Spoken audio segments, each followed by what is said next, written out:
Maybe back to the beginning, you played basketball at Canisius, but then you ended up getting into coaching. What led you into coaching?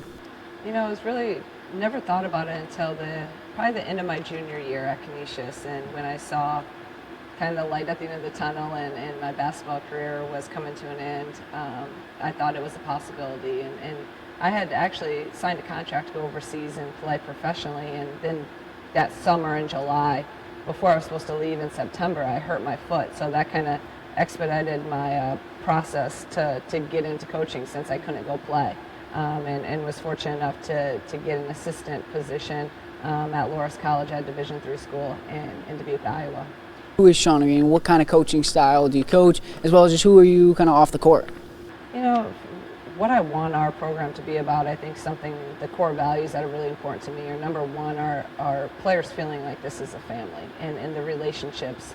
I want to have relationships with our players. I want them to understand that I care about them, obviously, as a basketball player, but more importantly as a person. And I think that's really at our core what this culture here is about, and the most important thing to me as their coach.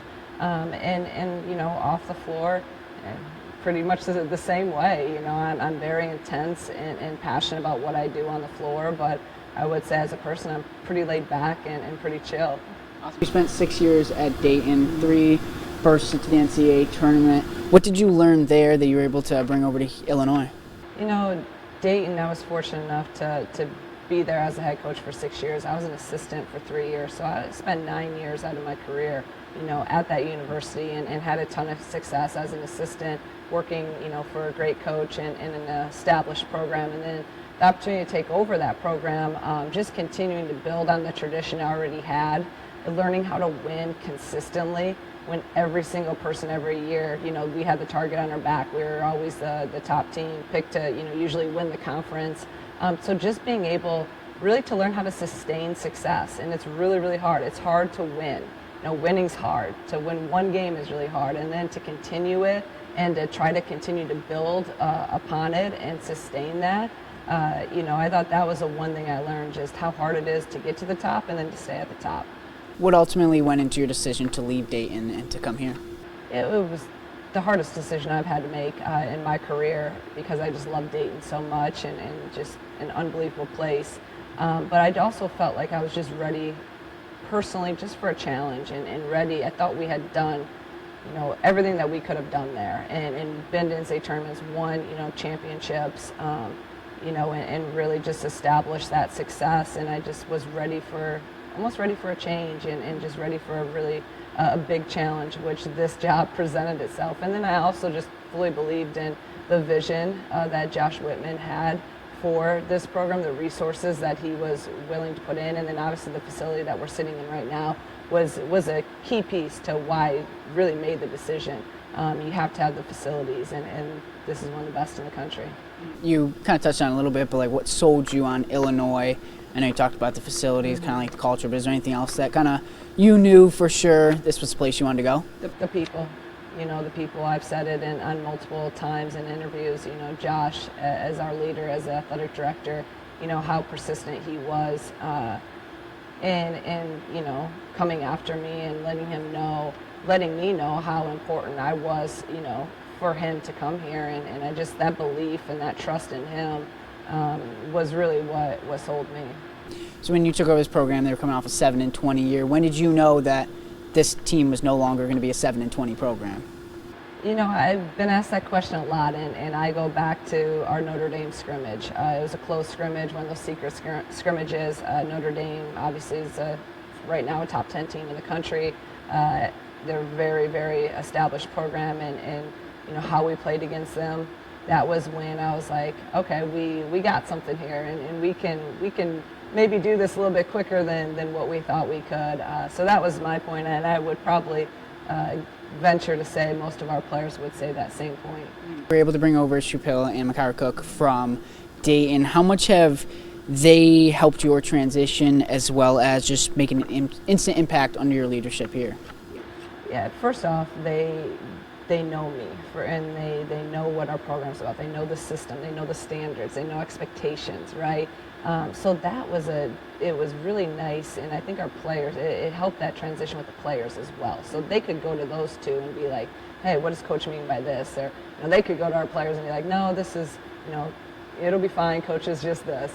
So I just think that the familiarity with them, and also from the basketball standpoint, just them knowing our system, I really believe that that was key with the transfers that we had coming in, that they all knew me and knew our system. And I just think it meshed really quickly. Your scheme, your play style, what has made you guys so hard to beat? I think it's a combination of a lot of different things. I think, in our scheme, we've really done a good job of utilizing our players' strengths, so putting them into position to be successful at what they're very good at. And we've had a really balanced attack, pretty much all year. It's not just one person yet. Makaira and Genesis are 2 leading scorers. Well, it's every night it's really been, someone different has stepped up. And I think when you have that, when you have that balanced attack, you can't just take away 1 or 2 players. And that's what I've really loved about this team is, on any given night, anyone can step up and have a really a big game for us. On the 20-win mark right now, what more would you guys like to accomplish as a team this year? Obviously the 20 wins is big, right? Trying to get to that, and then for me and I think for our team, a huge step is that NCAA tournament. Like that's what you play for. This is what you play college basketball for. That's what you dream about when you're a kid, right? Is playing in the NCAA tournament. So now if you take care of business and get to that 20 and maybe get to that 21 mark. Hopefully, our resume is good enough that'll put us in there. I mean, you just said at the NCAA tournament, what would it mean for the rise of this program to be able to lead the team to an NCAA tournament? It's been since 2003. Yeah. Again, it'd be unbelievable. It's what my goal as the leader every year. It's how can we position our team to get and play in the NCAA tournament, right? And again, same goal here, but to do it in that first year with, obviously the last few years haven't been that great, and if we could do that in this first year, I just think I'd be so happy for the program, but more importantly for these kids, because that's what it's about. Again, that's what you play for. That's what you work so hard for every single day, is to fulfill that dream of theirs would be just unbelievable. I know you can't go too much into detail about recruiting, but this program has had a little bit of tough time bringing in the highly sought-after Illinois products. How much have you seen that kind of shift this year with the rise of the team and the record? We'll see in the next class and the class after that. I think will be the true test, right, of how much we had really good traction right away, and a lot of people are interested. We can have that, but we got to get them here and we got to get them signed. So I think that the success that we have had this year, plus with the new facility, new staff, kind of the new vibes, hopefully now it'll attract and say, hey, we can win here. We can, you're going to have an elite education. You're going to play in one of the best practice facilities in the country. We're getting fans that are going to support your program. And you can win. You can be in the top 25. You can compete for championships and play on the highest level in the Big Ten Conference. So hopefully all those things are going to add up to continue to have the top recruits in the state want to stay home and put Illinois on their chest. The buzzes continue to grow around this team and around the area, and the attendance at the games is continuing to go up. How special is that? Has the team said anything about that, just seeing that grow, especially for those who are returning? Yes. They saw it last year where the attendance wasn't as great, and it's just continuing to rise.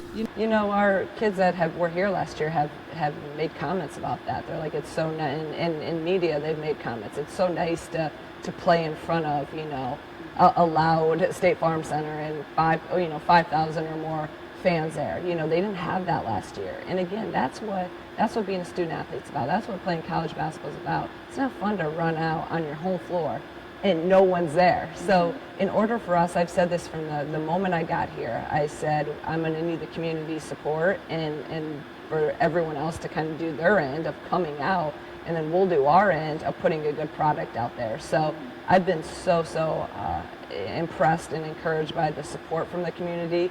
We have had multiple games of 5,000, but I want more. I start getting greedy and you want more, but I want, to have 6,000, 7,000, in State Farm Center, so we can continue to build this into a consistent, sustained top 25 program in the country.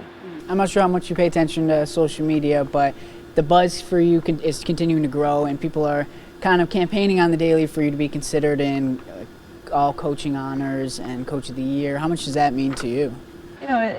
Obviously the award doesn't really necessarily mean anything to me besides, I'm happy because that award means you're winning, right? And I want to win. Like, that's my main thing, is I want to win. And I'm fortunate and blessed to have, the best staff that I can possibly have in the country, with people that, are totally invested. And you're only as good as the people around you. So that award is more so for the players and for the staff, and shows just that you're having a successful season. So that's the reason, hopefully, I get that award. That means you're winning, and it means you have really unbelievable people around you. And that's what I want. I want to win. I want to, compete to be the best, and for our kids to experience success.